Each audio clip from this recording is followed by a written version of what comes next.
Le travail qui a été fait en région Centre Val-de-Loire pour mieux intégrer les handicaps invisibles a été notamment de désigner des sous-préfets référents dans chaque département pour être au plus près des acteurs et des personnes en situation de handicap. C'est la participation des différentes instances régionales et départementales dans chaque préfecture de région ou direction régionale, d'un référent handicap, une sensibilisation au niveau des ressources humaines et un gros travail avec le FIP de façon à avoir des crédits pour améliorer le travail et les conditions de travail des collègues en situation de handicap et le maintien dans l'emploi notamment. À ce titre, le fonds pour la région Centre a donné 1,5 million d'euros en 2022,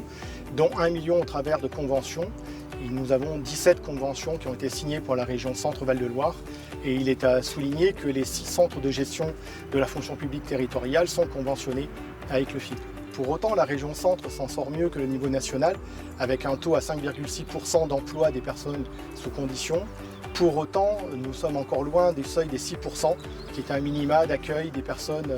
dans la fonction publique. Pour parvenir à cet objectif, nous pouvons compter sur le fonds, sur les journées comme celle-ci de sensibilisation, sur l'action quotidienne, l'accueil des personnes handicapées dans la fonction publique, dans les services, et au-delà des obligations légales, est une action, une posture managériale, est une action quotidienne des services et nous pouvons compter sur le fonds pour améliorer les conditions de travail de nos collègues en situation de handicap, accueillir aussi de jeunes apprentis. Nous avons cette obligation de pouvoir aussi accueillir 1 million d'apprentis en 2027, obligation fixée par le gouvernement sur le plan national, mais nous pouvons aussi prendre dans la fonction publique notre part, sensibiliser les jeunes en situation de handicap